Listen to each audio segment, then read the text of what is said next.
Você fala biscoito ou biscoito? Porta, porta ou porta? Afinal, o que a nossa pronúncia tem a ver com história? Muito mais do que você imagina. No passado, a maneira como se pronunciava uma palavra podia significar a diferença entre a vida e a morte. Olá, amigos da história! Alguns episódios conhecidos provam a importância da pronúncia desde a antiguidade. Basta saber que 42 mil pessoas foram mortas, isso mesmo, mortas, por não conseguirem pronunciar corretamente essa palavra aqui. Tá, já ficou difícil pra gente porque ela está escrita em hebraico, né? Mas já podemos adiantar o que ela significa em português. Ela quer dizer espiga de grão ou um curso d'água. Mas a representação fonética dessa palavra, ou seja, o som dela é assim. E aí, ficou mais fácil? Também não? Pois é, essa era a mesma dificuldade da tribo de Efraim, que a gente descobre ao ler o livro de Juízes na Bíblia. Os efraimitas descendentes de Jacó pronunciavam essa palavra como Sibolete, porque eles não conseguiam pronunciar esse fonema ou esse som aqui, o sh.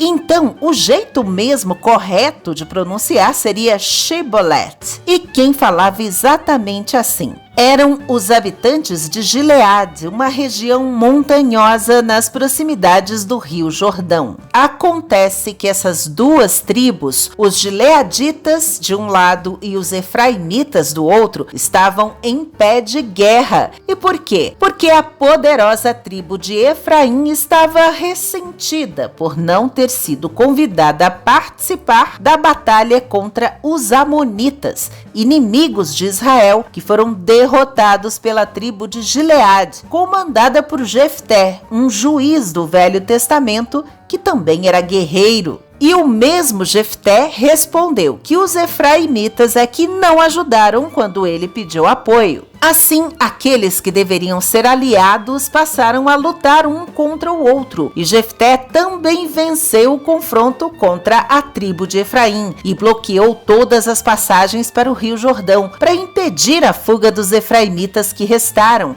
aqueles que sobreviveram ao conflito. Mesmo assim, os derrotados da tribo de Efraim tentavam escapar, mas para isso precisavam passar primeiro pelos guardas sem serem descobertos. A Bíblia diz que quando uma efraimita chegava perto dos sentinelas, pedia: "Deixe-me passar". Então os homens de Gileade perguntavam: "Você é efraimita?" Quando ele respondia: "Não, claro que não, gente, eu sou um de vocês e tal". Mas aí é que os gileaditas pediam a senha. Ah, é?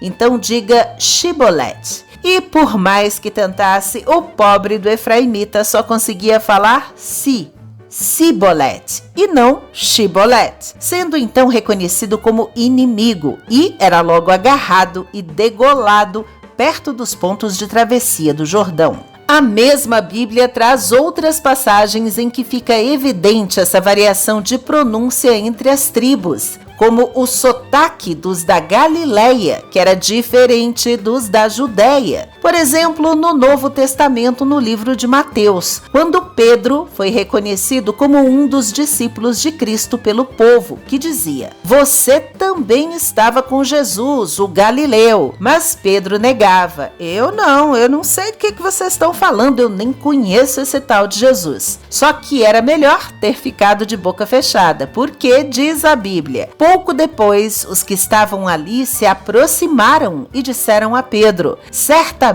você também é um deles, pois de fato o teu dialeto te trai". Ou seja, você fala que nem um galileu, meu filho. E se cumpriu a profecia de Jesus que havia alertado: "Pedro, hoje mesmo, esta noite, antes do galo cantar, você vai me negar por 3 vezes". Um episódio parecido se repetiu no século XIII depois de Cristo, durante o massacre ocorrido nas chamadas Vésperas Sicilianas, quando o reino da Sicília foi conquistada por um rei estrangeiro, o francês Carlos I d'Anjou. Os habitantes de Palermo se revoltaram contra os governantes franceses na véspera da segunda-feira de Páscoa de 1282. E as rebeliões se espalharam por toda a Sicília. A população passou a atacar os soldados do rei e qualquer outro francês na região. Como forma de identificar esses estrangeiros que se disfarçavam para escapar da perseguição, os sicilianos resolveram aplicar a velha técnica do shibboleth. Eles mostravam para os suspeitos um punhado de grãos de bico, perguntando o que era aquilo, e exigiam a pronúncia correta no idioma siciliano falado na época, que era